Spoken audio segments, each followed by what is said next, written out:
టెక్నాలజీకి ధీటుగా సైబర్ నేరాలను పల్లెపాటు పట్టిస్తున్నారు కేటుగాళ్లు.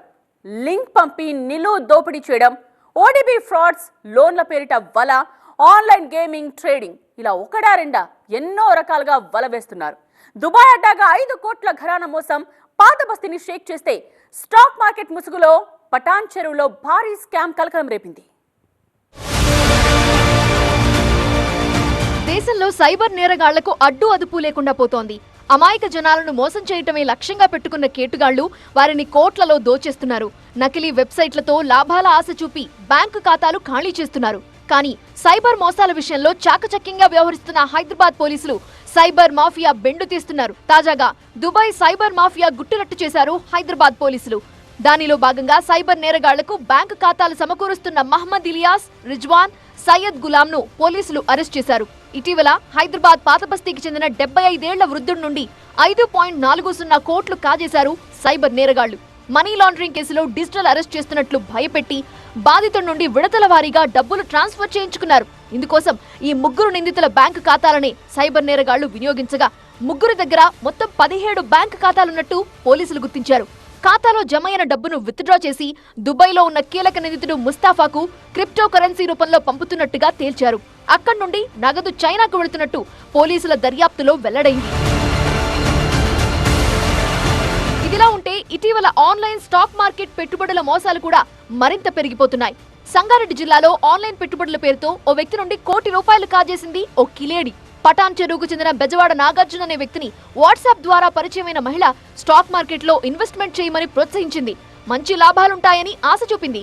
ఆ మహిళ వాట్సాప్ ద్వారా పంపిన నకిలీ స్టాక్ మార్కెట్ మేనేజ్ లింక్ ద్వారా పెట్టుబడి పెట్టమని ఒత్తిడి చేసింది. దీంతో నాగార్జున దశల వారీగా ₹98,526,526 పెట్టుబడి పెట్టాడు. క్యాపిటల్ మార్కెట్లో ఇంట్రెస్ట్ ఉన్నారా, ట్రేడింగ్ చేయడానికి నేను చెప్పాను ఇంట్రెస్ట్ ఉందని. తర్వాత వాళ్ళు ఒక లింక్ పెట్టి నాకు వాళ్ళ ఒక యాప్ ఇన్స్టాల్ చేయమన్నారు. యాప్ ఇన్స్టాల్ చేసిన తర్వాత ఫస్ట్ ఒక 10,000 అమౌంట్ ట్రాన్స్ఫర్ చేశాను వాళ్ళు ఒక అకౌంట్ ఇచ్చినప్పుడు. తర్వాత 10,000 నుంచి అట్లా అమౌంట్ పెంచుకుంటా ఆల్మోస్ట్ ఒక 99 lakhs వరకు అమౌంట్ ట్రాన్స్ఫర్ చేస్తాను. మీరు పే చేస్తే రిమైనింగ్ అమౌంట్ రిలీజ్ చేస్తాము అని చెప్పారు. తీరా పెట్టుబడి డబ్బులు కమిషన్ అడగ్గా కాంటాక్ట్ కట్ చేసింది. దాంతో మోసపోయానని తెలుసుకున్న నాగార్జున్ పోలీసులను ఆశ్రయించడంతో చాకచక్యంగా వ్యవహరించి సుమారు ₹24 లక్షల అకౌంట్ ను ఫ్రీజ్ చేయించారు. మిగతా దానికి సంబంధించి కేసు దర్యాప్తు చేస్తున్నారు. ఇతను ₹99 లక్షల ₹78,000 పోగొట్టుకున్నాడు. అతను ఇమీడియట్ గా మన దగ్గర రావడంతో 1930కి కాల్ చేయడం వల్ల మేము ఇమీడియట్ గా ఈ మెయిల్స్ పెట్టడం ద్వారా దాదాపుగా ఇప్పటి వరకు ₹34 లక్షల డబ్బులు వివిధ అకౌంట్లలో ఫ్రీజ్ చేయగలిగినాం. సైబర్ క్రైమ్ బాధితులకు కూడా మా విజ్ఞప్తి ఏంటంటే, మీరు ఏదైనా పొరపాటున కానీ ఏదైనా సైబర్ క్రైమ్ గురైన రియలైజ్ అయిన వెంటనే 1930కి కాల్ చేసి మీ వివరాలు, మీ బ్యాంకు వివరాలు, మీరు ఏ విధంగానైతే ఏ అకౌంట్లోకి డబ్బులు వేసారో ఆ వివరాలన్నీ తెలియపరిస్తే అట్లీస్ట్ వాటిలో ఎంతో కొంత మనం రికవరీ చేయడానికి వీలవుతుంది. ఇది దృష్టిలో పెట్టుకొని అందరూ కూడా 1930కి కాల్ చేసి అట్లీస్ట్ సైబర్ క్రైమ్ నేరానికి గురైన తర్వాత అయినా సరే కొంత ఉపశమనం గురించి ప్రయత్నించాల్సిందిగా కోరుచున్నారు. మరోవైపు మెదక్ జిల్లా తూప్రాన్లో సైబర్ నేరగాళ్ల వలలో పడి ఓ యువతి ₹5 లక్షల పోగొట్టుకుంది. తూప్రాన్ మున్సిపాలిటీకి చెందిన యువతికి కొందరు గుర్తు తెలియని వ్యక్తులు ఫోన్ చేసి ఇంటర్నేషనల్ కొరియర్ వచ్చిందని సమాచారం ఇచ్చారు. దీంతో నిజమేనని నమ్మిన ఆ యువతిని సైబర్ నేరగాళ్లు మాయమాటల్లో పెట్టి ఆమె అకౌంట్ నుండి ₹5 లక్షలు కాజేశారు. దీంతో ఆమె లబోదిబోమని మొత్తుకుంది. బాధితురాలి ఫిర్యాదుతో పోలీసులు కేసు నమోదు చేసి దర్యాప్తు చేస్తున్నారు. ప్రస్తుతం టెక్నాలజీతో పాటు సైబర్ నేరాలు అన్నీ కూడా చాలా పెరుగుతున్నది.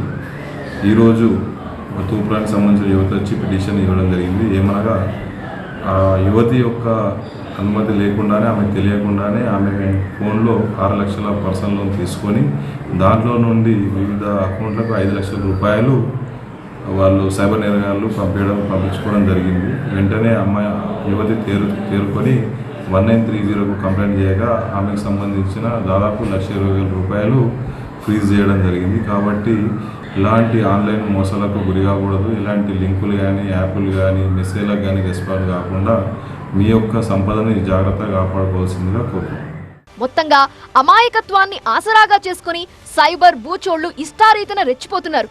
ఈ క్రమంలో అపరిచితుల పట్ల ప్రజలు అప్రమత్తంగా ఉండాలని పోలీసులు హెచ్చరిస్తున్నారు.